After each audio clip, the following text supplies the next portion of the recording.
Hi, I'm Justin. Also, I hate the way my voice sounds, so if you can, do whatever Photoshop does to voices, make me sound awesome. And this is my lovely friend, The beauty in the eyes of the beholder, and it's just about getting into the seat of being the beholder. Hayley. I don't think you have to be particularly perceptive.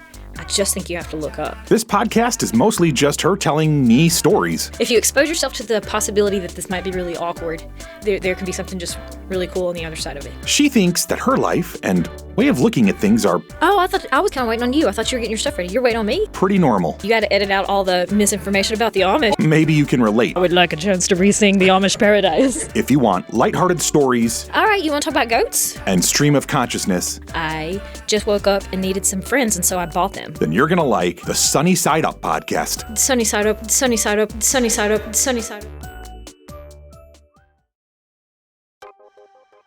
So, if you're at all like me, you may feel that you're living in a world that can be a bit overwhelming and confusing at times. I'm also a huge fan of podcasts, documentaries, docudramas, stories, and of just information in general. Between all of that and the social media and news, sometimes our brains can feel like they're on overload. Hayley and I hope that this podcast can be something of an antidote to all of that. Like little jello shots of joy and distraction. None of it is too serious or really too informative. Mostly it's just two friends who have conversational chemistry talking about whatever enters the minds of relatively ADHD people. We hope you enjoy. Yeah, I will say that's one of the nice things about modern times. I feel like most of the Western countries have stopped imperializing, and that's what makes Putin and Russia he's just doing. I think Putin's so confused right now because he's like, guys, we've all been doing this the whole time. He doesn't right? He's really confused. Is... He's like, why is everyone so pissed right now? There's this little crappy little country called Ukraine. What? And they had some stuff we needed. This is how we do it, right? And That's so true because everything in that country is a little bit outdated. Mm-hmm. I don't want to just criticize some other country, no. but it's true. And so is their foreign policy. Yeah, you're right. That's not it. I like his land. I'm taking it. We were talking last night about how the villains in the movies that we grew up watching were always Russian. Yeah, because of the Cold War, though. Yeah. Pretty pervasive. And then... And you can't we've grown up with that to the point that we still, if you wanted to be intimidated by something, you would flex that Russian accent. True. It break your bones. And make you a little bit uncomfortable. But dude, look at the situation in Ukraine. If we wanted to really intimidate somebody, the Ukrainians are the ones that, holy cow, I do not want to go toe-to-toe with those people. No, I was just reading actually so last fantastic. night. I know. I was reading last night about there's actually this growing movement. This is really going to date this podcast, by the way, but whatever. But yeah, this growing movement of, and I don't know if this is 2 soldiers or 2,000 soldiers, but of Russians who they went in, most of them unclear that they were going to invade Ukraine. Sure. Right. Yeah, they were told it was, some movement on the border, whatever. But whatever, their soldiers are ready to do their jobs, and they've been appalled, at how bad the Russian military armaments are. They're not getting night vision. Yeah. Right. Tactically, it's crap. They're just not being given the right tools. That's A.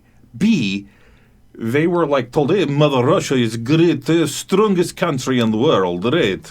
Then they go to little Ukraine, which is, And Ukrainian grandmothers are fighting them out. Right. That's they're humbling. Holy crap, these guys are fighting back and they're damn good. And they're kind of I want a refund. So anyways, what I was reading about is there's a whole movement of soldiers now that are contacting their legal. There's certain legal reasons where you can basically be excused from the war. Hello, I'd like to be excused. And absconding from military duty? Well, you have to be very careful because if you just run away because you're scared or because of whatever, that's a bit of a niche. But if you, I can't remember what all the reasons are, but if you're I have great mental whatever, anguish and pain and something. Anyways, so you get a good lawyer to help you word it. You don't just like rebel outright because that could get you shot.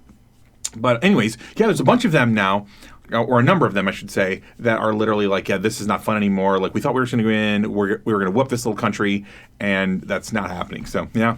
I've followed that so closely in the beginning. I'm not up to date on current situations there, but and Amber Heard trial happened, which is clearly more important. Right. I mean, we're Americans. We wait.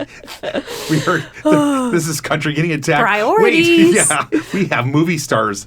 But Zelensky's approach and the Ukrainian government's approach to this, like to see young, fresh ideas, like they're just the way they tackled this insurmountable problem. It has been so like motivating to see the response. Cool. But cool. Even from the beginning, when they were seeing these Russians, and that they could tell that the soldiers were not informed about what they were up against, and what they were actually doing, and what the intention was. And they were pretty gracious about, like, hey, if you want to turn over your weapons, we'll give you amnesty and we'll give you some cash, and you can just hang out here and be a Ukrainian from now on. And I'm like, heck, what a response. That's great. Yeah. It was pretty fascinating, which that's not something, like, it would be different in the United States because we're, like, Ukraine was part of Russia. That's right, yeah. And so many of the people who settled in Ukraine after the Russians destroyed all their crops and starved them out, when was that, like the early 1900s perhaps? It's fairly recently. Yeah.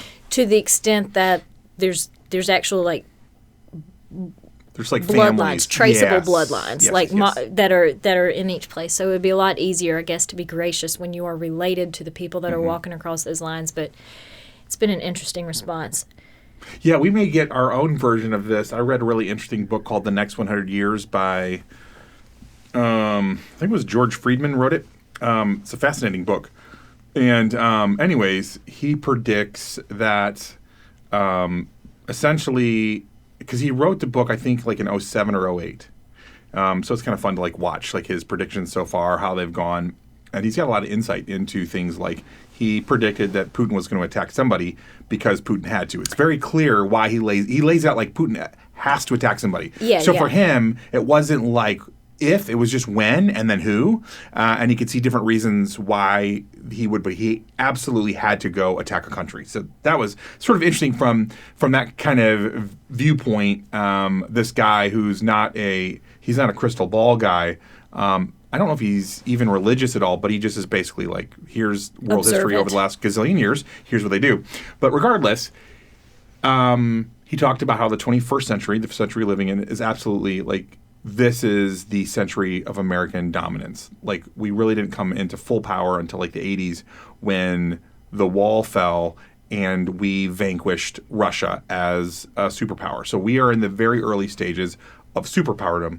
But so anyways, he traces this arc. So we're like on this meteoric rise. Is he American? Mm-hmm. Yeah. Okay. Yeah, he's a really fascinating guy. I was going to say, it sounds a little like an American opinion. He's very interesting. He doesn't put a lot of stock in China being that big of a deal in the long run. I know, he's really interesting. But regardless, the thing that he said towards the end of this, like... that was my skeptical face, by the way. Like, you couldn't hear that in the microphone, but when you said that, I know. I'm skeptical about these statements. Well, to that point, though, I remember as a kid, like coming up through the 80s, 100% we were terrified. I remember the discussions. I was scared. Everybody I knew was like, Japan is going to eat our lunch.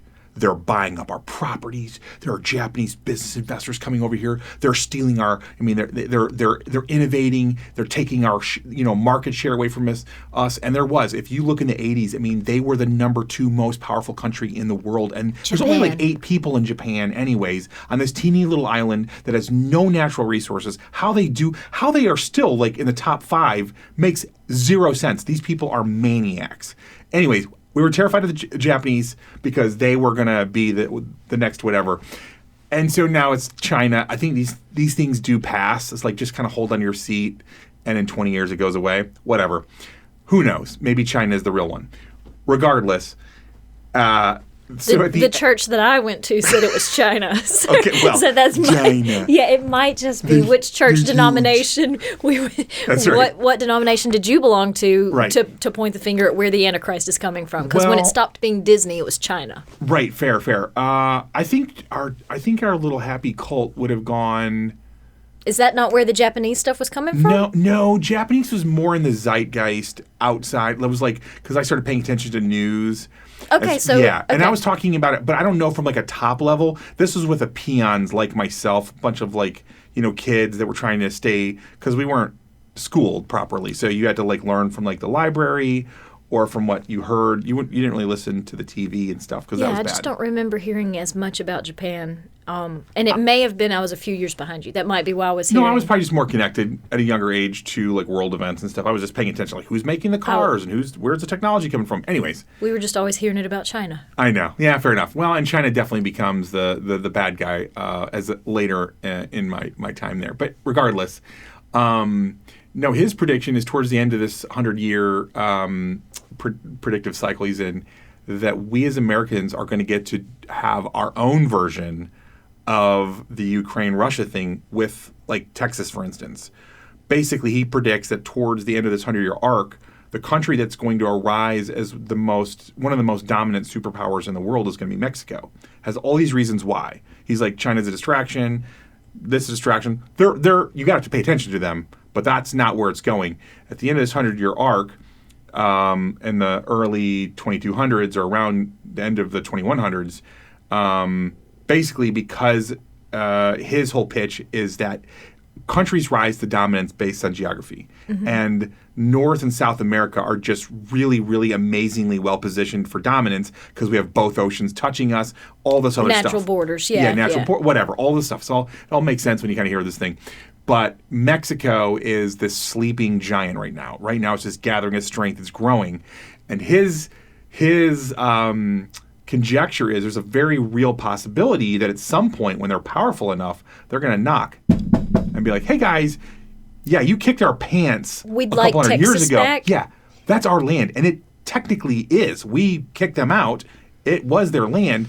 And it has that very interesting quality of like a lot of the folks that live there identify as much as being Mexican as American. Mm-hmm. And so there's a potential 50, 60 years from now for a really interesting struggle. And who knows how it'll end, but it could happen. Well, there's like on change.org, there's almost always a petition of some sort for Texas to claim its independence. Right. So which is different than going to Mexico, but that, yeah. Yeah, but it would be like the battle of three entities. That's right. That's a fair point. The U.S. saying you belong to us, and Texas is like we belong to nobody, and we are our own. And I would subscribe to that TV series to watch how that plays out. Yeah. But with Mexico, the position, sure, numbers, they got the population. Yes, they don't have the infrastructure. The government is not as strong there. The cartel runs everything, and so to see these pseudo-political entities, like. Mexico is only going to do these things if the cartel decides it wants it to happen. And that's what's kind of fascinating to me is see those invisible hands of these pseudo-political forces like cartels and Talibans and everything else and how they choose to use the resources that they actually control. Yeah, for sure. Well, we could end the drug war in 2 years and stop giving them money, just legalize everything, and then you take away all their money. Deflate the entire it's a fake industry. You were taking something that's very inexpensive to make, and we, make it 10 times more costly than it needs to be. So you legalize everything, you tax it, decriminalize it, you take away all the power from Mexico, their illegal underbelly, the black market there. And you have a country that is growing in its ability to, they actually have a lot of innovation, technology. They have a lot of manufacturing that gets done there. They have a lot of those pieces that are, they're in their early stages, but fast forward 50 or 60 years on this trajectory and then somehow, get the U.S. to get its act together and stop, importing drugs, you just have a couple things click into place, and now all of a sudden they're a player, like a real, honest to God player. So yeah, who knows? It's a fascinating thought. And who would we root for in that instance? I mean, USA. I don't. Yeah, I know. It's a tough one. I mean, did we have a right to Texas? Let's be honest here. Okay, but should we have taken Texas? Yeah, but this gets into like, I think I've come full circle again. I started out as like this very conservative, red, Rush Limbaugh spouting as young every person. Good cult member is. Right, it's part of the induction process. Yes. You literally can't stay a part of it. Yeah, so I did what I had to do. I believed in the cause. As I started to get older, I started to drift. And I'm very much politically in the middle. But I think I tipped slightly left for a minute. And I do mean very slightly left. And I think I'm kind of balancing in the middle. And here's what I mean. Like, when I was young, I was fascinated with two subjects. The Native Americans. Yeah. And animals. Because remember, I didn't have traditional schooling. Sure. Right. We did homeschooling, whatever that was, which was basically self-guided. And then you went to the library and you just read about whatever you wanted to read about. The best books are absolutely about Indians. Thank you. Oh, yes, my gosh. Native Americans. I know, right. We're not allowed to say Native I don't even know Indians what's PC anymore. Yeah, it's not PC anymore. But anyhow, so I loved the idea and the ethos of the Native. And there is something, side note, great book called Tribe, I believe, I read.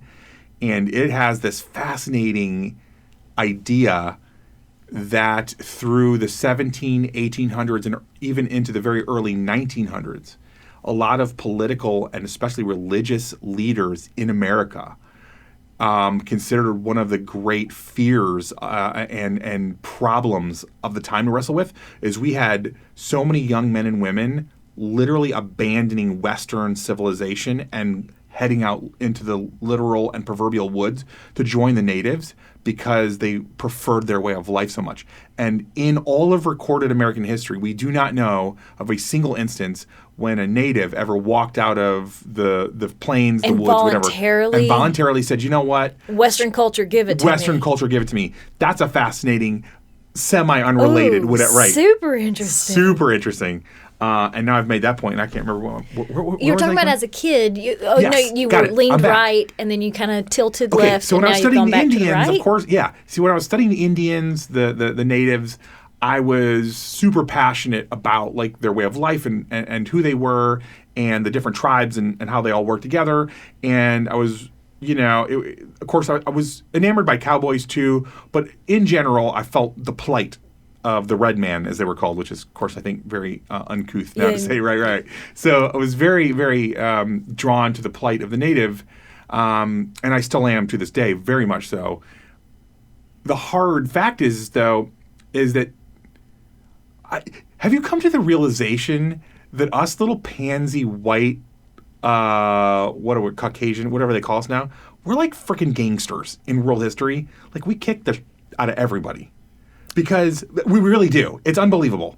So, but anyways, when we got here, the only thing that really separated us from the natives in terms of like how we handle things is we were just stronger, and we had better technology. Well, we had smallpox. Like we brought germs that they'd never been exposed to, and we had guns, and they didn't have guns. That's what I'm saying.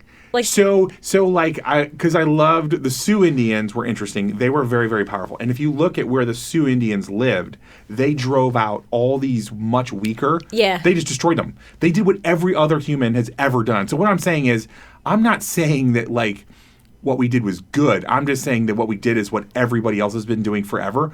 We just happened to be really good at it, which was basically acquiring land and taking it away from weaker people. And so, in the grand scheme of things, you're like, did that make us especially bad, or were we just doing what everybody else has always done? This is my joke back to Putin. Putin's just doing what we've always done. The rules have changed in the last, 50, 60 years. Like, it's now uncouth to take land from people, but it hasn't been up until, a century ago? Well, as far as the United States and Russia goes... Yeah. And Britain. Yeah. Imperializing is just the name of the game, I guess. Yeah. But there are so many more stable cultures that have lasted much longer than the United States. And they survive because they know when to say enough is enough. Yeah. We don't have to have all this land. We've got some land. That's enough. It's enough to sustain the people that live here. And we'll just, instead of getting more, let's just make sure we're running what we have right. Right. We'll get this thing running like a Singer-sewing machine and turn it loose. And instead, the United States is constantly, or was, in the state of acquisition and taking. And look what a shit show we made out of that. Like, we were not good at any of it. And we conquered with guns, and now look what's kicking our own butts. Our guns. It's like we don't know how to manage the resources that we have, and yet we're still constantly trying to take everybody else's. Do you think we're still trying to take, like, who's trying to take right now? Every modern war has been fought over oil. Yeah, well, that's fair. Yes, we're still trying to take everybody else's resources. If you believe the conspiracy theories, there's been at least 2 men who have invented cars that run on water, and they've killed them. I love those conspiracies. Isn't that a good conspiracy theory? They're so interesting and kind of hard to ignore. I know. It's like the Bigfoot stuff. You keep hearing about it, and you hear about it from different corners of the world, and at some point you're like, there's got to be some truth to this. Hello, lovely friends. Thank you so much for hanging out with us. And it would mean the world if you would tell other people about this podcast and maybe even spam your social media accounts with just how much you're enjoying it. If you are, of course. Also, commenting and rating us on whatever platform you're downloading or streaming from is incredibly helpful to a little startup podcast like this one. On the other hand, if you are dissatisfied with your listening experience, please leave all of that hate on someone else's podcast. Just maybe to confuse them a little bit, right? But most of all, we hope you keep looking up and looking for the sunny side of life.